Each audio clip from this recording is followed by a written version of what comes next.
बिस्मिल्लाहिर्रहमानिर्रहीम। अस्सलाम वालेकुम। आप देख रहे हैं D1 डिजिटल और मुझे कहते हैं जी अतीक खालिद धन्याल। नाज़रीन, आज मैंने बात करनी है कि साबिक़ वज़ीर-ए-आज़म इमरान खान साहब ने सहाफ़ियों से गुफ्तगू की है, उस हवाले से आज हमने बात करनी है। सबसे पहले मैं आपको बताऊँ कि साबिक़ वज़ीर-ए-आज़म इमरान खान साहब हैं, उन्होंने सहाफ़ियों से गुफ्तगू जो की है उस हवाले से सबसे पहले एक सहाफ़ी ने उनसे पूछा है। यानी कि आज मैंने आपको सारी वो डिटेल जो है, जो सहाफ़ियों से गुफ्तगू हुई है, क्या गुफ्तगू हुई है, क्या बातचीत हुई है, वो आपके सामने रखनी है। सबसे पहले एक सहाफ़ी ने सवाल पूछा कि जो नवाज़ शरीफ और इसहाक़ डार के हवाले से ख़बरें गर्दिश कर रही हैं कि वो लंदन से पाकिस्तान आ रहे हैं और उसके लिए कुछ अरसा कबल जो है कमेटी बनाई गई थी, और उस कमेटी जो बनाई गई थी तो उस कमेटी में कोई पेशरफ्त नहीं हुई क्योंकि उनके जो आने के हवाले से जो मामला तय करने थे।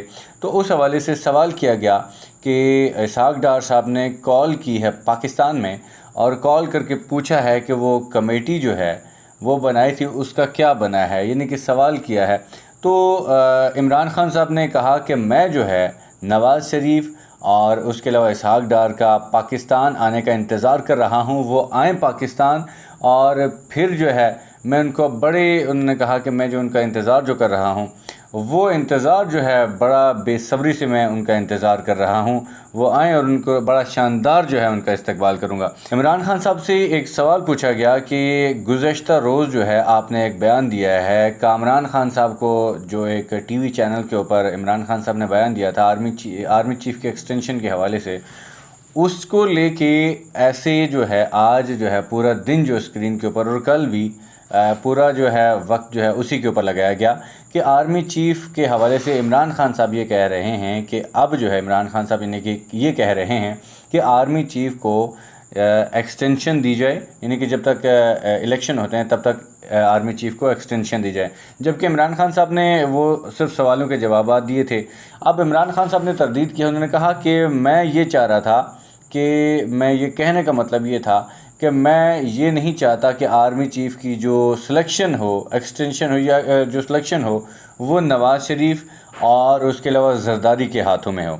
ये उन्होंने कहा कि मेरा कहने का मतलब ये था कि मैं नहीं चाहता कि जो आर्मी चीफ़ है उसकी जो सिलेक्शन हो, जो अपॉइंट होने आर्मी चीफ़, तो कहते हैं कि मैं ये नहीं चाहता कि आर्मी चीफ़ जो है वो ज़रदारी या नवाज़ शरीफ के हाथों से हो। उन्होंने कहा कि मैं ये चाहता हूँ कि इलेक्शन हो, फेयर इलेक्शन हो, फिर फेयर इलेक्शन के बाद जो भी हुकूमत आए, चाहे इमरान खान साहब की अपनी हो, नून लीग या पीपल्स पार्टी हो, किसी की भी हो, उन्होंने कहा कि जो भी हुकूमत आए, जो मैंडेट लेके, जो मतलब इलेक्शन में जीते आवाम जिसको सिलेक्ट करे फिर वो आगे आर्मी चीफ सेलेक्ट कर ले।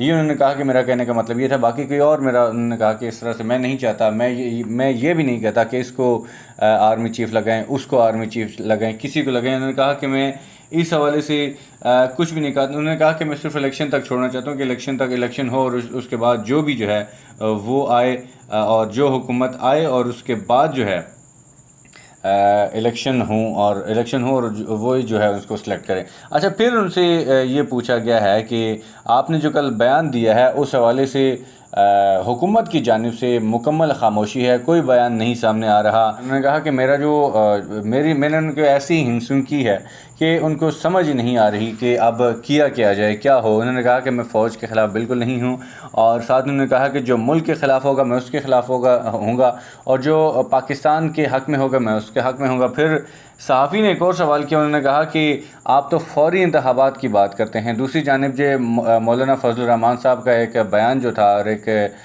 स्टेटमेंट थी, वो तो चाहते हैं कि उन्होंने कहा कि आप तो कबल अज़ वक्त जो है इंतखाबात से पहले इंतखाबात चाहते हैं, लेकिन मौलाना फजलुर रहमान साहब जो हैं वो तो कहते हैं कि 1 साल बाद जो है इंतखाबात हों। लेकिन उन्होंने उसके जवाब में इमरान खान साहब ने कहा कि ये लोग अब डरे हुए हैं इंतखाबात से, क्योंकि अगर ये इंतखाबात हो जाते हैं, अगर ये इलेक्शन हो जाते हैं तो ज़ाहिर सी बात है इनका क्लीन स्वीप हो जाना है। तो फिर उसके बाद उन्होंने कहा कि आवाम मेरे साथ खड़ी है और अगर मैं आवाम को जब भी कॉल दूँगा तो आवाम सड़कों पे होगी। इसलिए उन्होंने कहा कि ये बात उन्होंने कही कि मुझे जो है दीवार के उस साइड पे ना लगाया जाए, दीवार के उस तरफ ना लेके जाया जाए कि मैं कॉल दूं और उसके बाद जो है अब आवाम सड़कों पर निकल आए। साथ ही उन्होंने जो इमरान खान साहब ने इलेक्शन के हवाले से, इंतखाबात के हवाले से भी उन्होंने कहा कि यानी कि आज जो मुलाकात हुई उसमें ज़्यादातर उनका फोकस ये था कि इंतखाबात हों, इलेक्शन करवाएं जाएँ। अच्छा, इसके बाद भी इमरान खान साहब ने जो कहा कि उन्होंने कहा कि मैंने जो है जब से इक़्तिदार से निकला हूँ 5 महीने हो गए हैं, तो उन्होंने कहा कि मैंने बहुत ज़्यादा जलसे किए हैं और बहुत बड़ी तादाद में आवाम ने मेरा साथ दिया, आवाम बाहर निकली है।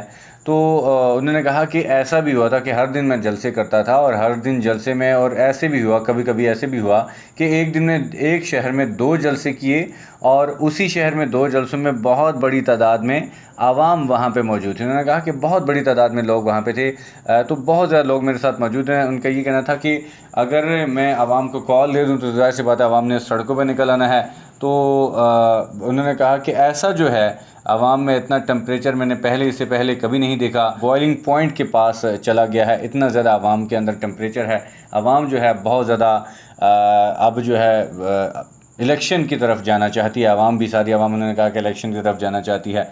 और उन्होंने कहा कि अगर जो है सब सड़कों पर निकल आए तो, या उन्होंने कहा कि अगर सड़कों पर निकल आए, मैंने कॉल दे दी, तो फिर इनके लिए मुश्किल हो जाएगी कि क्या करें और क्या ना करें, ये चीज़ उन्होंने कहा। साथ ही उन्होंने कुछ गिरफ़्तारी के हवाले से कहा कि जब मेरी गिरफ़्तारी की बात चली तो मैंने अपना बैग बांध लिया था, किताबें जो रख दी थी उसमें, कि उन्होंने कहा कि जो किताबें मैंने उसमें रखी कि जब मैं गिरफ़्तार हो जाऊंगा तो मैंने वो किताबें पढ़नी हैं और ये जो जान छूट जाएगी। उन्होंने कहा कि शुक्र अदा किया था कि अगर मुझे गिरफ़्तार करेंगे तो उसके बाद जो है मेरी ये जो ख्वारी है, मैं ख्वारी से बच जाऊंगा, आगे जो जलसे करने हैं उससे बच जाऊंगा। और उनका ये भी कहना था कि जो वक्त गुज़रता है तो आवाम में ये हुकूमत के ख़िलाफ़ नफ़रत बढ़ती जा रही है।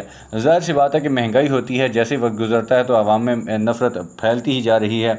तो उन्होंने कहा कि मुझे दीवार के उस तरफ धकेला जा रहा है, मुझे मजबूर किया जा रहा है कि मैं आवाम से ये आवाम को कह दूं कि अब कॉल दे दूं कि बाहर निकलें। फिर साथ ही उन्होंने कहा कि एक ब्रेकिंग न्यूज़ आप सब के लिए है, सहाफ़ियों से उन्होंने कहा कि ब्रेकिंग न्यूज़ आप सब के लिए है कि मैं इसी महीने, यानी कि सितंबर के महीने में ही कॉल दे दूंगा।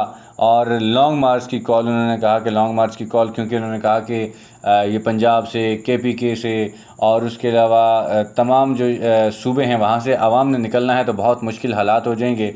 तो फिर उन्होंने कहा कि ब्रेकिंग न्यूज़ है कि मैं इसी महीने में, सितंबर के महीने में ही जो है लॉन्ग मार्च की कॉल दूंगा। अब 20 तारीख को उनको अदालत में बुलाया हुआ है, फिर 22 को भी है, फिर उसके बाद 27 को इलेक्शन कमीशन ने बुलाया हुआ है। तो अब ये दिन तो यहाँ पे भी गुजरने हैं। अब इसमें इसके अलावा कौन से दिन में उन्होंने लॉन्ग मार्च की कॉल देनी है, लेकिन ये भी उन्होंने कह दिया कि ब्रेकिंग न्यूज़ है कि मैंने सितंबर में ही लॉन्ग मार्च करना है। तो ये बात उन्होंने कही कि आज की जो ख़ास बात थी, उन्होंने कहा कि सितंबर में मैं लॉन्ग मार्च करना है। तो अब कब लॉन्ग मार्च होगा ये तो मतलब देखें कि आज 13 तारीख ख़त्म हो गई है जब मैं रिकॉर्डिंग कर रहा हूँ, तो ये 14 तारीख शुरू हो चुकी है, तो कल तो हो नहीं सकती। उसके बाद जो है पीछे 16 दिन रह जाएंगे। अब 16 दिन में किस दिन लॉन्ग मार्च की कॉल होगी? तो ये इमरान खान साहब की पेशियाँ भी हैं, 20 तारीख भी, 22 को, 27 को, ये डेट्स भी हैं। अब कब लॉन्ग मार्च की डेट देंगे तो ये चलें, वक्त आएगा तो पता चल जाएगा आप सबको, क्योंकि ये जो मंथ है इंतहाई अहम है। तो क्या होगा, जो भी सूरत हाल होगी हम आपके सामने शेयर करेंगे। इजाज़त दीजिए, अल्लाह हाफ़िज़।